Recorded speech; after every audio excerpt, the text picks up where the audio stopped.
Lisa DeHart here, 3 Minutes with a Maine Guide, and today we're going to talk about how you weight a canoe, how you trim a canoe.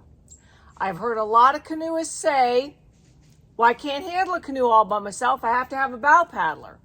Well, it's not just better because they're paddling, it's better because now you have weight in the bow. Every ship that sailed with ballast. There's a reason for that. So we're going to talk about how you trim a canoe for what you're doing that day. If you're crossing a big lake or if you're running a rapid. Now, the heaviest piece of gear, it's usually a food box, a cooler. The kitchen box is great because the weight of that never changes. As you eat stuff on an expedition, the food boxes, of course, get lighter, but that kitchen box, the weight stays the same the entire trip. That's your good, stable center base, forward of the center thwart. Heaviest piece of gear, forward of the center thwart. Now, when I guide canoe trips, we usually take our water in one of these, okay, or several of these. There's a big difference between making water for 5 people on a canoe trip and doing it for 14, okay? But 5 gallons of water, or maybe this is 2.5, 5 gallons is 40 pounds. And the nice thing about these is they fit anywhere. They also fit behind the stern seat. So it's really easy to trim a boat with these. My preference to trim my boat is my Duluth pack with the cross straps. And I have several photographs, you'll see that. Sometimes I have it behind me, which would be here, because I'm solo. Sometimes it's behind me, sometimes it's in front of me, and sometimes it's sunk deep down in that bow. It's got several leather straps on it that I can clip in anywhere, and it's about 40 pounds, okay? In 30 years, I never paddled on the ocean until this year.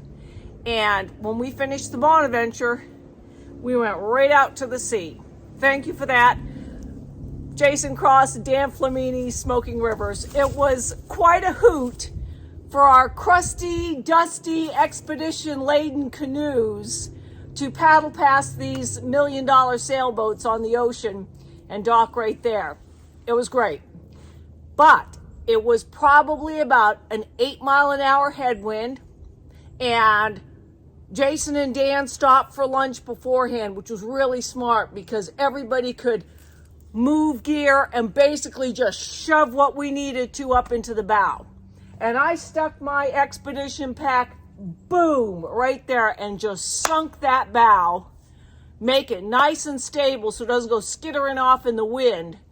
And even on the ocean, it was awesome. You're going to be able to feel it, okay? You're going to be able to, because I can't believe it's taken me this long to get to this. It is so important how you trim a boat because you're going to feel it. You're going to have the weight right and you're going to be able to feel how easy it turns in a rapid because you've lightened that bow. You want the bow light in a rapid because you don't want to work that hard. You want to be able to turn it when you want to turn it. If you're doing those slamming 90-degree corners on the Bonaventure, you want to be able to get that bow around without killing yourself. Because as soon as you got around one, there's going to be another one. So light in the bow for a rapid, heavy in the bow. If you're doing flat water or anything in the wind, heavy in that bow. Stay tuned next week. I'm going to follow up with trim and waterline and movable ballast.